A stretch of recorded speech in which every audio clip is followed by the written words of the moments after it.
Fala galerinha, professor Deusvaldo Júnior na área, professor do curso Matemática, professor do ISA Instituto Santo Agostinho, do Instituto Educacional São José, da Faculdade Maurício de Nassau, certo? Estamos aqui em mais um vídeo sobre análise combinatória, dos nossos 10 vídeos que nós vamos tratar desse assunto.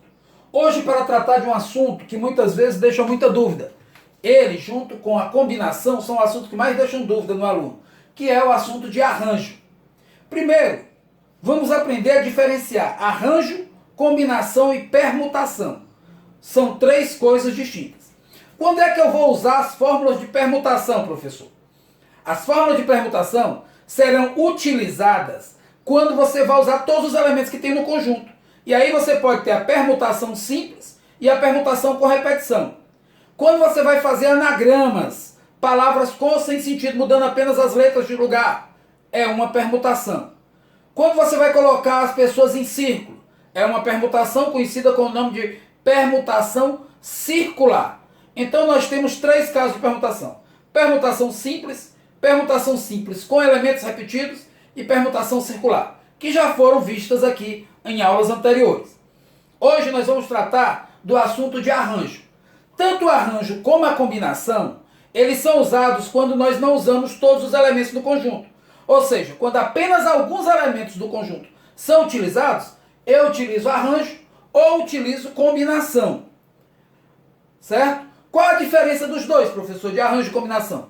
Mais na frente nós vamos falar mais de combinação, mas a diferença básica é, no arranjo, a ordem dos elementos altera o agrupamento.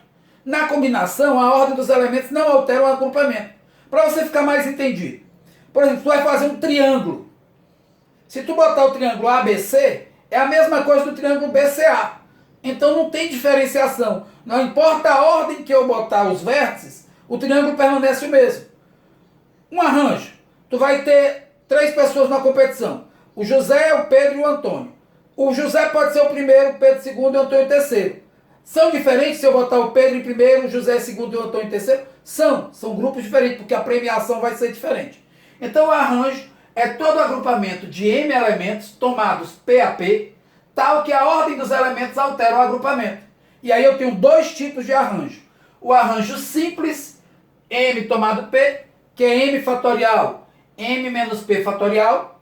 E o arranjo com repetição, M tomado P, M elevado a P fatorial. Quando é que eu vou usar arranjo? Qualquer uma das formas. Formação de grupos, competições ou premiações. Formação de comissões, onde cada um exerce uma função diferente do outro. Formação de números, onde não haja restrição. Então, nesses três casos, meu amigo utiliza o arranjo. Certo? Nesses 3 casos. Formação de grupos que envolve premiação ou competição. Formação de comissão, onde cada um exerça função diferente. Formação de números onde não haja restrição. Não haja restrição. E vamos colocar as 2 fórmulas de arranjo no cantinho para ficarmos lembrando sempre delas. E ver qual delas nós vamos utilizar em cada um dos nossos probleminhas aí. São 5 probleminhas em que todos eles nós vamos utilizar nossas fórmulas de arranjo. E não podemos esquecer dos conectivos I e OU, né? I, conectivo multiplicativo, ou conectivo aditivo. Então, o arranjo de M tomado P é M elevado a P, é um arranjo com repetição. Arranjo com repetição. E o arranjo de M tomado P, M fatorial sobre M menos P fatorial, é o famoso arranjo simples. Arranjo simples. Arranjo simples. Então vamos lembrar aqui os 2. Beleza, gente? Então vamos em frente. Primeiro problema da nossa lista. Primeiro problema. De quantos modos, vamos botar aqui. Observe que ele não disse que são distintos.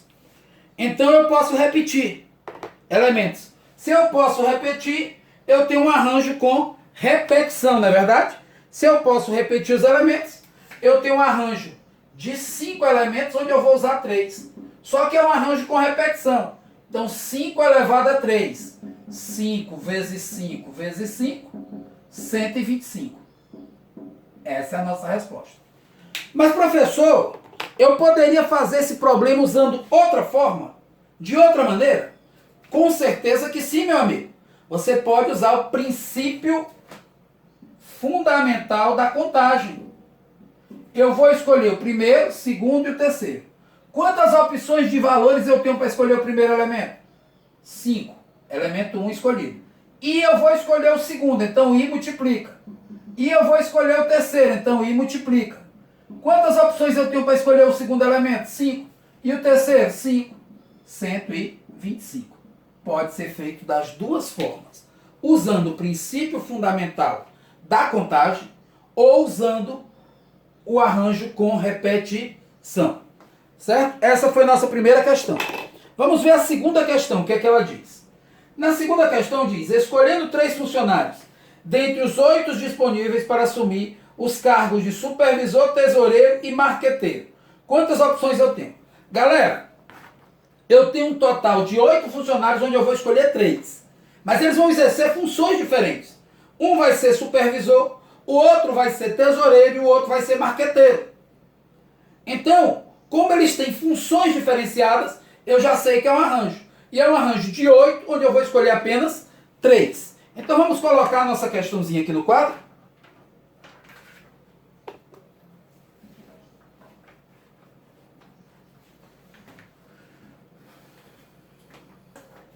Eu tenho aí um arranjo. Por quê? Porque eles vão formar comissão, eu vou formar uma comissão de 3 pessoas, mas cada uma tem uma função diferente, meu amigo. Eu não tenho uma supervisão, tenho o marqueteiro, tenho o tesoureiro. Então são funções diferenciadas dentro desse grupo de 3 funcionários que eu vou escolher. Como eu vou ter funções diferenciadas dentro desse grupo de 3 funcionários, eu tenho um arranjo. Sempre que eu vou formar uma comissão de pessoas, onde cada um tem uma função pré-determinada, eu tenho um arranjo simples. Então vai ser o arranjo de 8 tomado 3. Então eu tenho 8 vezes 8 fatorial sobre 8 menos 3 fatorial. Então eu tenho 8 vezes 7 vezes 6 vezes 5 fatorial sobre 5 fatorial. Corta e corta. Então eu tenho ao todo, multiplicando aqui, 6 vezes 7, 48. Aliás, 6 vezes 7, 42. Vezes 8, 16, vai 1. 32 e 1, 33. 336. Professor Júnior. Então, arranjo é só isso. É só isso. E posso fazer também por princípio fundamental da contagem? Pode, meu querido. Fazendo por princípio fundamental da contagem. Quantas vagas você tem? Tem 3 vagas. Tem a vaga de supervisor, de marqueteiro e de tesoureiro. Quantas opções eu tenho para a vaga de supervisor? 8. O que está ocupando a vaga de supervisor? Ele pode ser o marqueteiro também? Pode ser o tesoureiro? Também pode não. Então aqui tirou uma pessoa, ficou 7. Tirou uma pessoa, ficou 6. 336 também. Beleza? Pode ser feito por princípio fundamental da contagem, pode ser feito por arranjo simples. Certo? Nossa terceira questão. A abertura de um certo tipo de mala depende de 2 cadeados. Então eu tenho o cadeado 1 e depois o cadeado 2. Vou abrir 1 e o 2. Vou abrir os dois. Depende da abertura de 2 cadeados, que consiste no número de 3 algarismos distintos escolhidos de 1 a 9. Então são 3 algarismos de 1 até 9. Escolhidos de 1 a 9. Aberto o primeiro cadeado, deve-se abrir o segundo, cuja senha obtém a mesma condição do primeiro. Nessas condições, determine o número máximo de tentativas necessárias para abrir a mala. Vamos falar do primeiro cadeado, cadeado 1.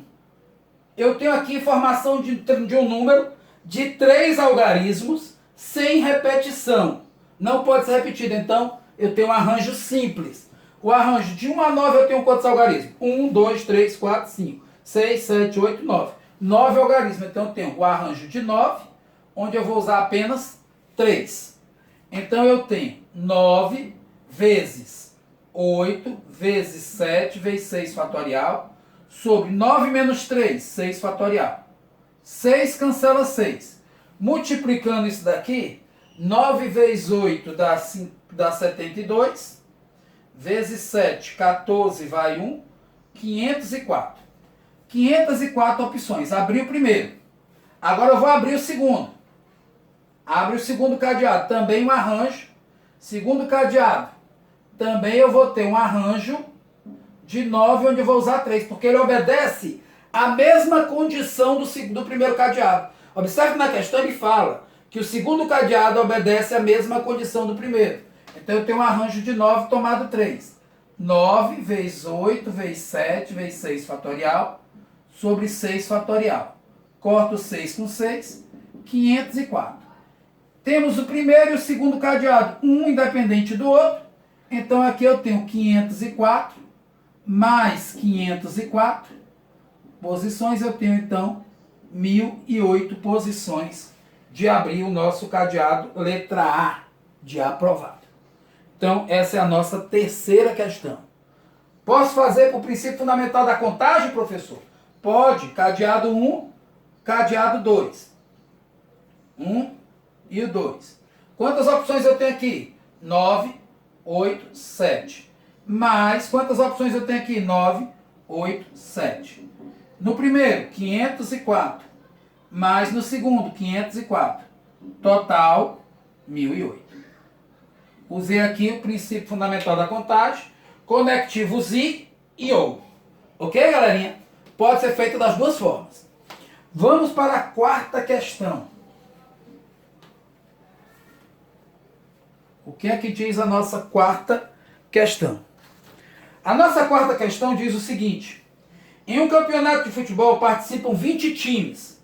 Quantos são os resultados dos 3 primeiros lugares? Gente, envolveu colocação, envolveu lugares, envolveu posicionamento, arranjo simples. Então, essa questão, nós estamos no ano de Olimpíada, pode ser também feita assim. 20 atletas estão competindo em natação nos Jogos Olímpicos. De quantas formas nós podemos ter os medalhistas de ouro, prata e bronze? É o mesmo sistema. Eu tenho um arranjo de 20, onde eu vou usar 3. Vou pegar só os 3 primeiros lugares. 20 fatorial sobre 20 menos 3 fatorial. Estou usando a fórmula de arranjo simples. 20 vezes 19 vezes 18 vezes 17 fatorial. Sobre 20 menos 3, 17 fatorial. Corta e corta. Isso daqui vai dar o total de... Campeonato de quantos são os resultados dos 3 primeiros lugares? 6.840. 6.840. Ok? Então, questão 4 é isso aí. Tempinho para vocês anotarem, verem aí. E vamos para a quinta questão. Em um torneio de 2 turnos em que participam 6 times, quantos jogos podem ser disputados? Certo? Participam 6 times, quantos jogos são disputados? Beleza. São 6 times. Não é isso? Torneio de 2 turnos. Eu jogo contra ti, tu joga contra mim. Mas isso é a mesma coisa. Certo? Porém, são 2 turnos. Então eu posso usar o arranjo. Beleza?